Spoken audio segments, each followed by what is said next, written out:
Welcome! Today's project is inspired by master artisan Joshua Prince at Princeworks Forge. Go check him out. Today, I will try to forge a knife with an integrated ornamental handle. A key ingredients: this bar of 52-100 steel, this Cole Ironworks 16-ton press, and myself. That is an actual picture of me, by the way. I'm going to put a point on this 52-100 steel round bar, which will be the tip of our knife, before isolating the heel of the blade from what will ultimately be the bolster. And after that, we'll grab some steel for the handle.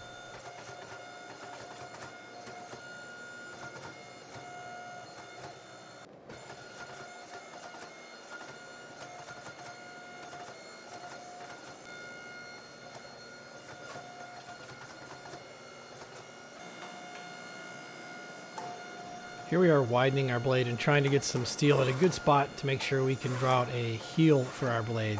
I really need some better drawing dies or fullering dies for this type of thing, but I can usually make this system work reasonably well.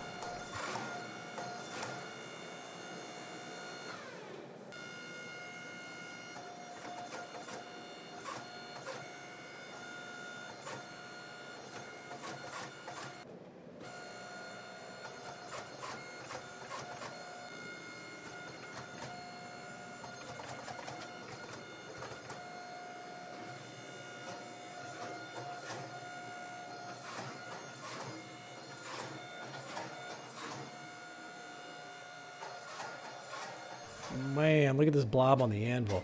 When it comes to preforms, I'm pretty lost. Preforms are the mise en place of forging. You put all the steel in the correct shape and dimensions so that subsequent forging processes will be efficient and effective in getting you where you want to go. Sometimes preforms don't look much like the final product. That's sort of the case with knives a lot of times. So if anyone is watching this channel to learn about good preforms for knives, you're out of luck. The good news is that I usually pull things off and get where I need to go in the end, but it ain't pretty.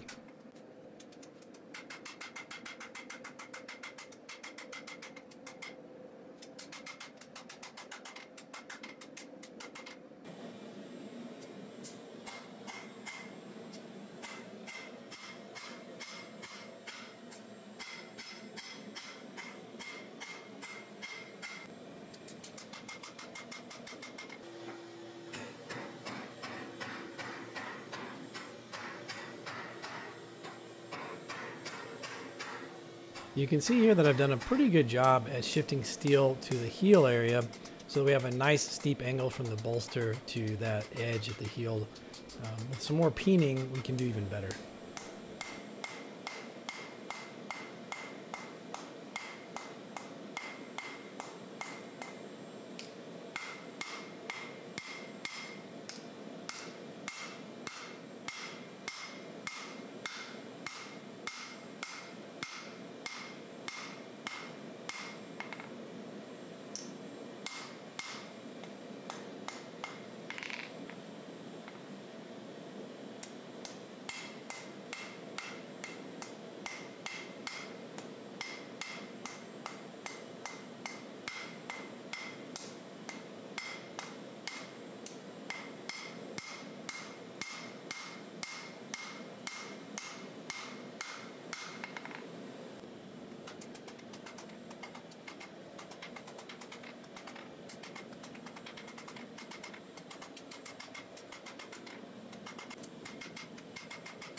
Great, now it is time to start the rest of the bevel and work our way up towards the tip of the knife, which should straighten it to some degree.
Here we go, time to start the handle. Again, this is heavily inspired by Joshua Prince's gorgeous work. I've never tried anything like this before, so there's going to be a lot of trial and error here. I'm not sure I have like the right setup to do all this. Let's see how it goes.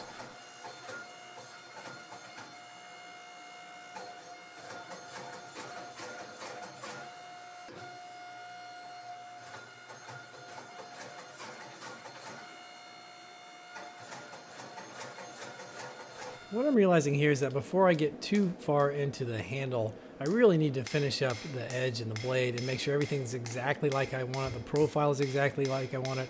I'm done with the heel, all that stuff. Because once I draw out the handle into a thin piece of metal, it's going to really be impossible to continue work on the front of the knife. You know, I won't have any really good place to grab that won't heavily distort my forging.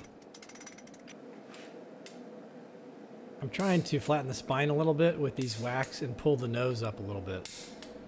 Usually works okay.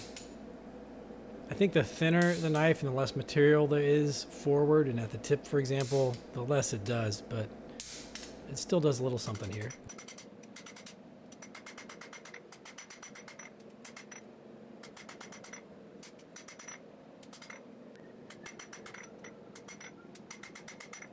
We want our handle to be convexed up or concave down for comfort. You know, it has to be rounded is what I'm saying. So for some reason, I thought I could accomplish that by just laying the knife on this mild steel round sitting loose on top of my anvil and smacking it a few times. That is not the case.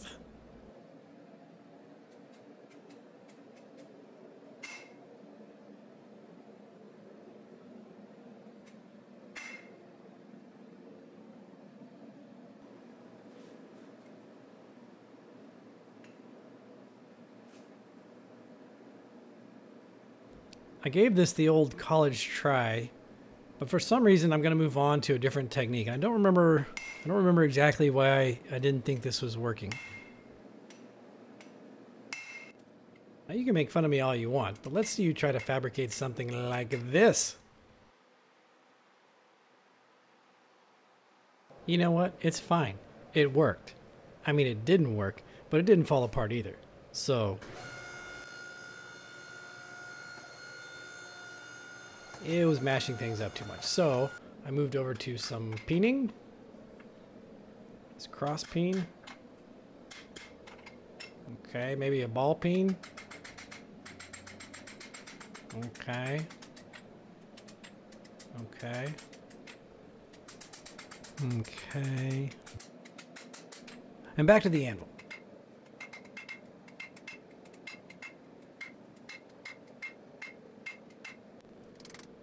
You know, without the proper tooling or swage block stuff, this is just the best I could do is on the horn of the anvil. And ultimately it works, but it took a lot of heats. Like, you're not even seeing a quarter of what it took to get this done. This knife was in and out of the forge like all afternoon. So if there's any carbon left in the handle, I would be shocked.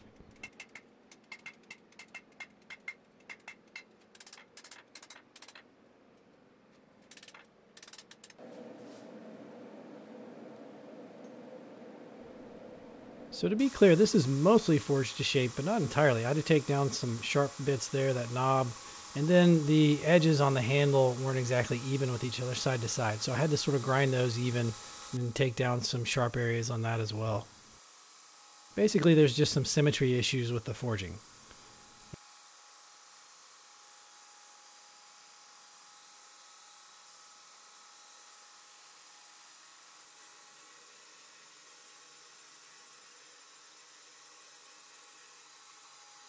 Alright, on to the rest of the bottom of the handle. I am ambitiously planning some scroll type stuff, preferably forged out of one piece of steel for the bottom edge with the scrolls sort of forge welded onto it coming up into the handle, like maybe one of these pictures.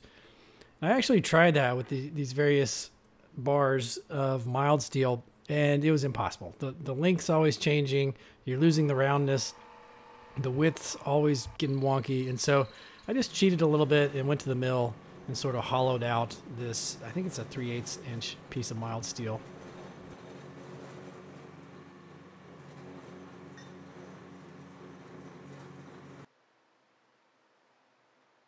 Pretty good. You know, it's not going to be forged out of one piece of steel now, but we can work with this. We can attach the rest of it to this. But we do have to work on this to get it the correct contour. So the question is, when I heat this up and sort of knock it around, will it retain its concavity or will it tend to flatten out? A little bit worried.